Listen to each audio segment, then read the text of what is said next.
Dengan cepat, Reva membantu Austin bangkit berdiri. "Tuan Austin, jangan sungkan. Selama ini kau telah banyak membantuku. Itu memang sudah tugasku untuk menyembuhkan Nona Naomi." Austin berbicara dengan penuh haru. "Naomi adalah segalanya bagiku. Dia jauh lebih penting daripada nyawaku. Menyelamatkannya jauh lebih penting daripada kau menyelamatkan aku. Mulai sekarang, semua yang Austin miliki ini, Tuan Lee dapat menggunakannya dengan sesuka hatimu. Kalau sampai orang lain di kota Carson mendengar ucapan ini, pasti akan sangat mengejutkan sekali.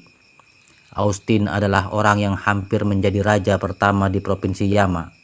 Kalau bukan karena masalah percintaannya, dikhawatirkan dia akan menjadi raja yang menindas semua keluarga terpandang yang ada di 6 provinsi selatan.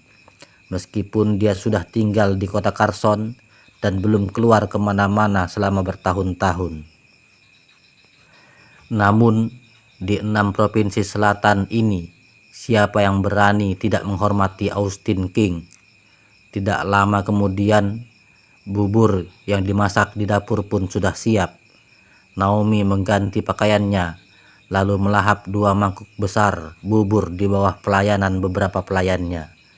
Austin melihatnya makan dengan air mata yang menggenang di matanya. Sebelumnya, Naomi sama sekali tidak bisa makan sebanyak itu dalam sehari. Dan kali ini, Naomi benar-benar sudah sembuh. Reva menuliskan resep lain dan meminta Dokter Tanaka untuk memasakkan obat sesuai resep yang diberikan untuk memulihkan tubuh Naomi. Meskipun Naomi sudah pulih, tetapi karena dia telah sakit selama bertahun-tahun sehingga tubuhnya lemah, dia menderita cacat bawaan. Jika benar-benar ingin memulihkannya hingga seperti orang normal, maka dia harus dirawat dengan intensif untuk sementara waktu ini. Setelah penyakit darahnya sembuh, hal-hal lain jauh lebih mudah sekarang. Setelah semuanya diatur dengan baik, lalu Reva bersiap untuk pergi. Austin sendiri yang mengantarkan Reva ke depan, dan Naomi yang dibantu oleh 2 pelayannya juga bergegas menghampiri. "Kakak Lee, terima kasih telah menyelamatkan aku," Naomi berkata dengan sangat tulus. Dengan cepat, Reva mengibaskan tangannya. "Nona Naomi, kau terlalu sungkan. Ini memang sudah tugasku." Setelah mengucapkan selamat tinggal kepada keluarga Austin, lalu Dokter Tanaka mengantar Reva pulang ke rumah sakit secara pribadi. Selama perjalanan, Dokter Tanaka berkata, "Oh iya, Tuan Lee, ngomong-ngomong mengenai pot obat yang kau minta aku cari tahu itu. Aku sudah mendapatkan kabarnya. Barang semacam ini sangat langka sekarang. Hanya ada beberapa pot kuno yang diwariskan secara turun-temurun saja. Tetapi kebanyakan dari mereka menganggap benda ini sebagai barang antik, jadi tidak banyak orang yang mau menjualnya. Aku dengar di pinggiran kota Riverside ada sebuah desa Gonome. Dulunya ada seorang yang pernah menjual pot obat seperti itu." Reva segera berkata, "Desa Gonome di mana? Apakah dekat dari sini?" Dokter Tanaka berbicara, "Tidak jauh. Itu masih di dalam perbatasan Provinsi Yama. Tempat itu adalah perbatasan dari 3 provinsi. Ada banyak orang jahat dan orang baik yang bercampur di sana. Karena situasi di sana yang kacau dan rumit, sehingga seringkali ada barang-barang ilegal yang dijual di sana. Lalu, karena perkembangan pembangunan yang semakin besar, sehingga tempat itu sekarang telah menjadi pasar ilegal yang terkenal. Namun, Pasar ilegal ini hanya dibuka sebulan sekali. Kalau dihitung-hitung, waktunya seharusnya perlu beberapa hari lagi baru dibuka. Reva mengangguk dan berkata, "Oke, kalau begitu aku akan pergi ke desa Gonome saat pasar ilegalnya sudah dibuka." Dokter Tanaka lalu mengantar Reva ke rumah sakit dan sekali lagi meminta maaf kepada Reva atas masalah Devi. Tadinya Reva ingin meminta Devi pindah ke departemen lain, tetapi setelah Dokter Tanaka berkata demikian, maka dia juga tak enak hati untuk mengatakannya. Dia memang tidak senang dengan Devi, tetapi mau tak mau dia harus bertahan demi menghormati Dokter Tanaka. Setelah kembali ke rumah sakit, dari jauh Reva melihat ada banyak staf medis berjas putih yang berjalan-jalan di dekat kantornya. Kebanyakan dari mereka berjenis kelamin laki-laki. Orang-orang ini sebentar-bentar melewati kantornya dan melirik ke dalam seperti seorang pencuri yang seolah-olah ingin melihat sesuatu. Lalu mereka mengalihkan pandangannya lagi dengan penuh kekecewaan. Tak lama kemudian, sekelompok orang datang dan masih melihat ke dalam kantornya seperti seorang pencuri.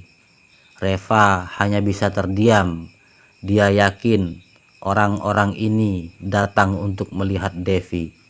Kecantikan Devi memang telah tersebar luas di rumah sakit ini sehingga menarik banyak orang. Reva mengabaikan orang-orang itu dan berjalan mendekat. Mereka semua menatap Reva dengan penuh kesirikan. Mereka benar-benar tidak mengerti mengapa gadis cantik seperti itu bisa ditempatkan di departemen Reva. Tidak lama setelah Reva duduk, tiba-tiba dia mendengar suara yang dikenalnya dari luar pintu. "Kak Reva bekerja di sini." Reva dengan cepat bangkit dan membuka pintu. Dia melihat Helen dan Devi berjalan bersama. Devi meraih tangan Helen sambil tersenyum. Dia berkata, "Ini kan kakak Revamu." Saat melihat Reva, wajah Helen langsung memerah. Dia menundukkan kepalanya dan berkata, "Kak Reva." Reva yang merasa penasaran lalu bertanya, "Helen, mengapa kau ada di sini? Bagaimana kondisi tante?" Helen tersenyum dan berkata, "Kak Devi yang membawa kami ke sini. Dia bilang fasilitas rumah sakit di sini lebih baik dan juga dia yang membantu kami membayar semua tagihan medis kami. Kak Devi benar-benar orang yang baik. Dokter Hale telah mengobati mamaku. Mamaku benar-benar sudah sembuh dan akan pulang dalam beberapa hari lagi. Tadi dia masih mengatakan bahwa dia akan mengundangmu untuk makan malam di rumah." Reva langsung tersenyum dan berkata, "Kalau begitu, aku pasti akan pergi. Sudah lama aku tidak memakan makanan yang dibuat oleh tante. Di masa lalu, saat Reva dan Helen masih bertetangga, mereka sering makan di rumah Helen." Helen berkata, "Kak Reva, sebenarnya kali ini aku datang itu untuk mau mengucapkan terima kasih kepadamu. Kalau bukan karena kau, aku."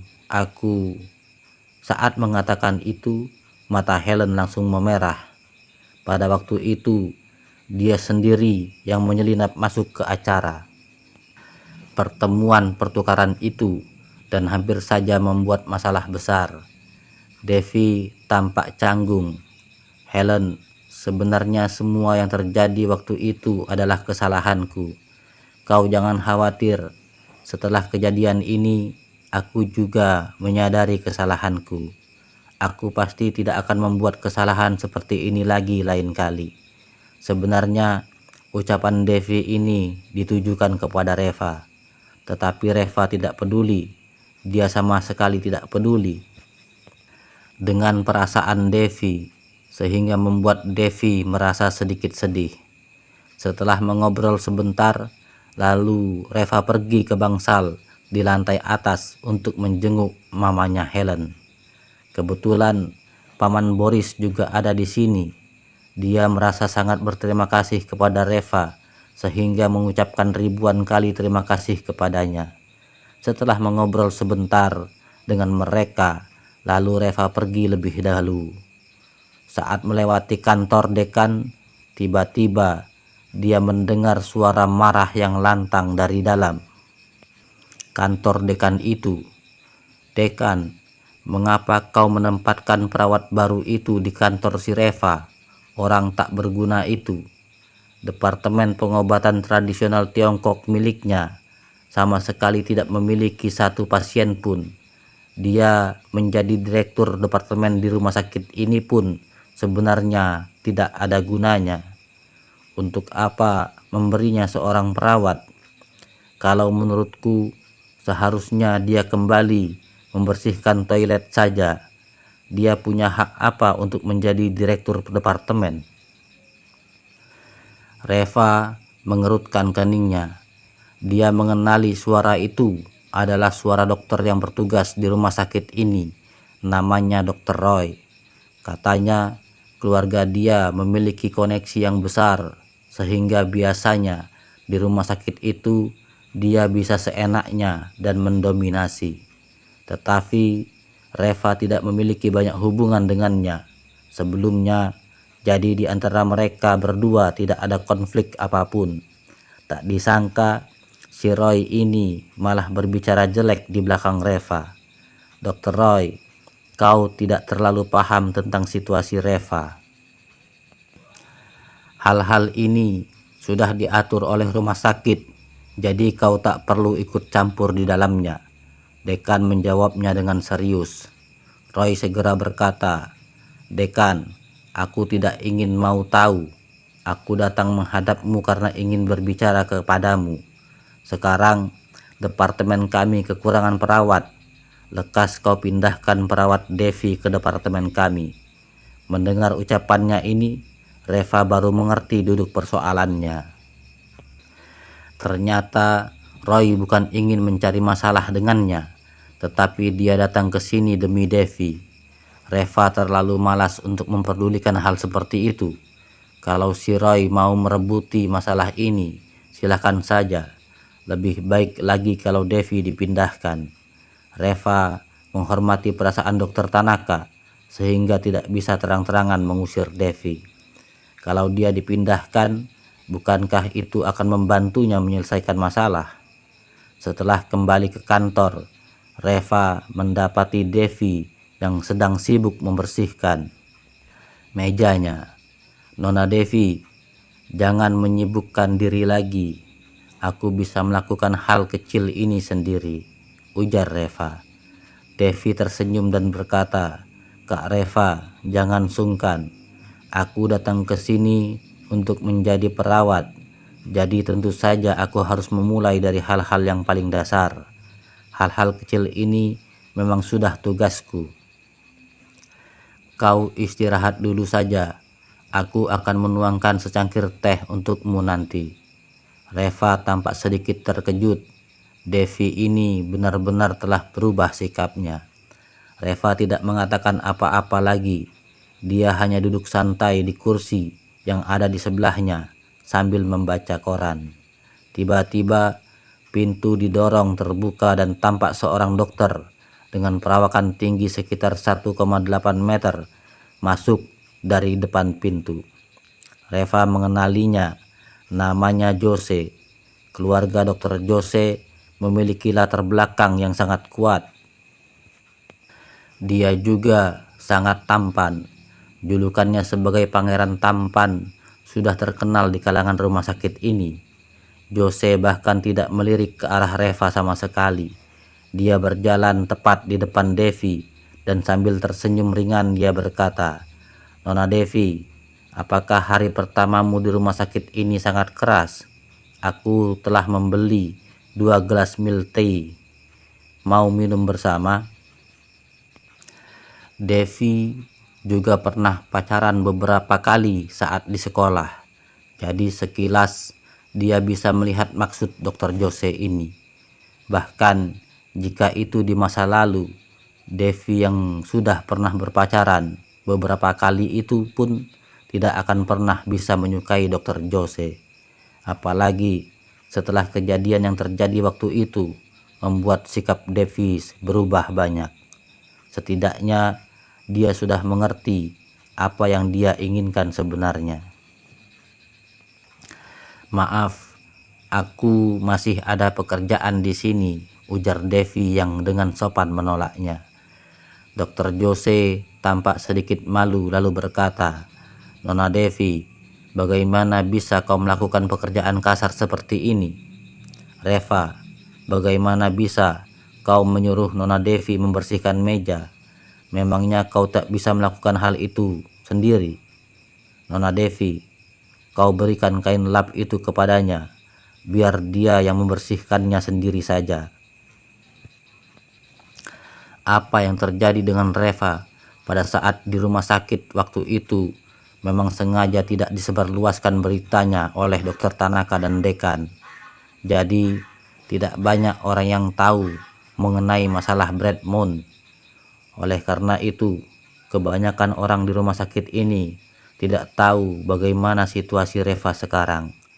Apalagi setelah Axel dan Alina datang ke rumah sakit untuk membuat keributan pada waktu itu. Ada banyak orang yang mengira bahwa Reva mengandalkan koneksi untuk mendapatkan jabatannya yang sekarang. Sehingga orang-orang di rumah sakit ini pun semakin meremehkan Reva.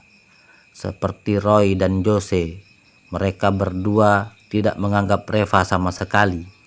Dengan latar belakang keluarga mereka yang lebih tinggi dan sendirinya juga memiliki martabat yang cukup baik, bagaimana mungkin bisa menghormati Reva yang dikatakan oleh publik sebagai sampah tak berguna itu? Reva mengernyit sedikit. Menurutnya, kalau mereka ingin mengejar dan mencari perhatian Devi, dia sama sekali tidak akan menghalanginya. Tetapi jika mereka sengaja datang ke departemennya untuk mengatur-ngatur, itu tidak bisa diterimanya. Memangnya dipikir mereka Reva itu bekerja untuk mereka? Devi mengernyitkan keningnya. "Dr. Jose, Kak Reva adalah direktur departemen kami. Bagaimana mungkin kerjaan seperti ini diberikan kepadanya? Hal-hal seperti ini memang sudah tugasku. Kalau tak ada yang penting lagi, silahkan keluar dan jangan mengganggu pekerjaan di dalam departemen kami." Dr. Jose tampak malu. Biasanya dia tak pernah ditolak seperti itu saat mengejar para gadis-gadis. Tetapi dia juga tidak berani ngambek di depan Devi. Jadi dia hanya bisa mengalihkan perhatiannya kepada Reva. "Direktur Lee, kalau aku tidak salah ingat, perawat di rumah sakit kita sepertinya tidak perlu membantumu membersihkan ruangan. Kau kira Nona Devi yang baru lulus dan magang di sini, sehingga tidak mengerti apa-apa, itu bisa kau suruh-suruh dengan seenaknya? Kau biarkan dia melakukan semua pekerjaan kasar ini. Apa kau kira kau benar-benar direktur hebat di sini? Apa kau sudah lupa bahwa beberapa hari yang lalu kau hanya seorang petugas pembersih toilet di rumah sakit ini?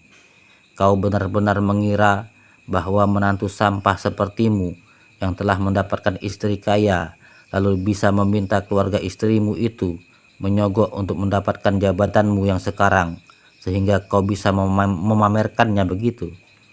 Aku kasih tahu ya, ini rumah sakit bukan rumahmu. Aku tidak peduli bagaimana kau ingin pamer di rumah istrimu ataupun berongkang-ongkang kaki di sana. Tetapi di rumah sakit ini semua ada aturannya. Kau menyuruh Nona Devi untuk membantumu bersih-bersih di ruangan ini. Ini melanggar aturan rumah sakit. Minta maaf kepada Nona Devi sekarang, dan aku bisa menganggap bahwa hal ini tidak pernah terjadi. Kalau tidak, percaya nggak kalau aku akan menendangmu keluar dari rumah sakit ini. Reva mengerenyitkan keningnya. Dokter Jose ini benar-benar kejam. Demi mencari perhatian dengan Nona Devi, dia tidak segan-segan untuk menghina Reva, mengatakan tentang petugas pembersih toilet, menyogok orang tak berguna, serta yang lainnya. Kalau saja orang baru itu tidak mengenal Reva, orang itu pasti akan langsung menaruh kebencian kepada Reva. Dia juga mengatakan bahwa Reva seenaknya menyuruh-nyuruh orang baru dan membuatnya melakukan pekerjaan kasar seperti ini. Ini kan jelas dia sedang mencoba menabur perselisihan. Reva melirik Jose dengan sedikit tersenyum dan bertanya, "Kau sedang ingin mencari masalah?" Ekspresi Jose langsung berubah. "Kau kira kau sedang berbicara dengan siapa? Apakah kau tahu siapa aku?" Reva langsung mengibaskan tangannya. "Aku tidak peduli siapa kau. Ini departemenku. Keluar." Jose sangat marah, dan tepat ketika dia akan marah, Devi langsung berkata, "Direktur kami sudah meminta kau untuk keluar. Dengar tidak? Aku melakukan tugas ini dengan sukarela. Memangnya kau bisa mengatur aku?" "Dokter Jose, aku katakan sekali lagi, silakan Anda pergi dan jangan mengganggu pekerjaan di departemen kami." Dokter Jose tercengang. Apa yang terjadi sekarang? Dia membantu Devi dengan memaki Reva seperti itu, tetapi hasilnya malah Devi marah kepadanya. Mengapa dia malah membela Reva si bajingan tak berguna itu?